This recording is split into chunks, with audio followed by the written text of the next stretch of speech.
It so happens that sometimes I tend to sit my lonely self, trying to catch a breather and find my peace.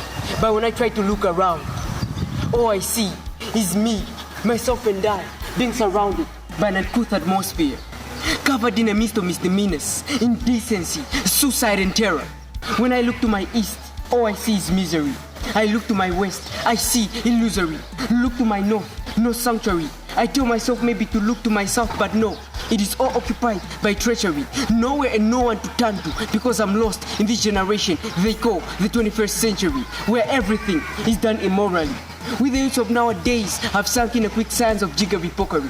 Yes, dishonest behaviors that have rooted their way to our generation and are increasing massively and rapidly.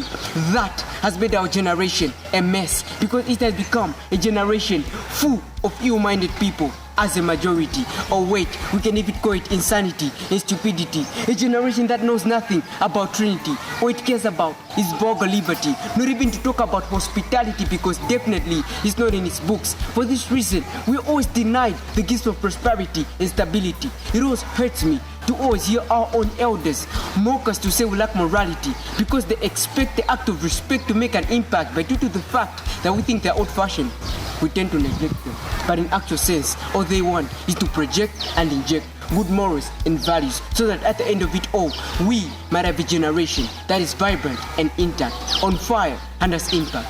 But oh, it is such a shame that juicy and spirits has now become our diet.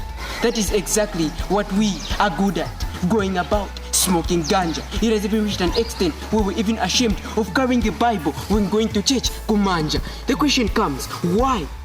Because this is the 21st century.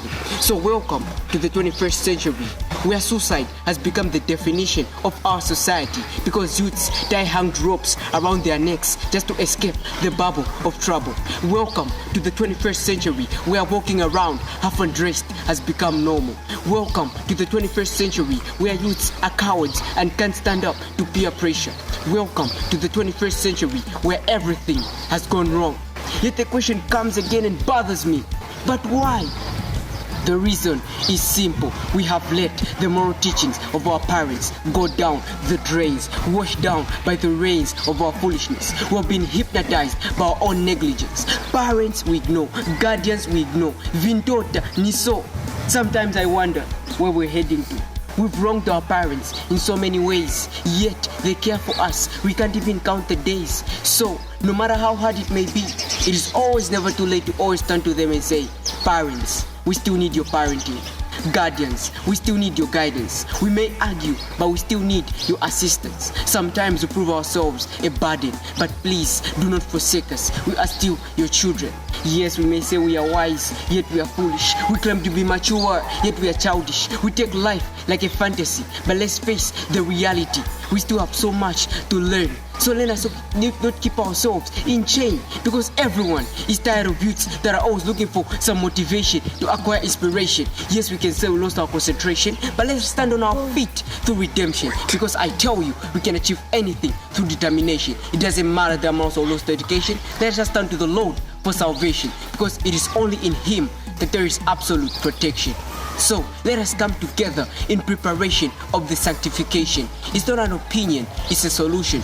Take it or leave it, that's your option. But as for me, I'll take shelter in the Lord, because it is only in Him that there is absolute liberation. So, iwe youth, zidope, zisuke, zisunge. There's no one who can keep your life more than yourself. My dear, check how you're running your race. Least you make a mess and start blaming other people of your own recklessness, but rather check your race and maintain a good pace. We might not have the jurisdictions to change our past, but we can still move on to face our fears and addictions. So let us remember that life is a reality, not a fantasy where everything falls in place. So let us learn to work hard like there is no tomorrow, and let us plan like we never die, because it is only when we are youths that we are strong and defiant, resilient. So no matter how hard our generation may be, let us bear in our minds and hold our hands, and let us know that even if the way may be rusty and dusty, we can walk all roads, run a good race, and defy all odds. We seem to forget that our minds are as sharp as a sword, our energy so magnificent as the flow of the river now, and our boldness as excellent as the grip of a crocodile. Life is neither about silver or gold, nor being weak or bold, but rather respecting wisdom and having knowledge. We are the ambassadors of our youths and the youths of our ambassadors. So let us work hard. I want to last. Just continue. Continue. Yes. Okay. So let us stay away from troubles, because it is only when we have washed our hands that we can dine with nobles. It doesn't matter your size, tall, short, fat or slim, it all applies. So arise, youths of the 21st century, and make a change, because that is who we are. Generation changes.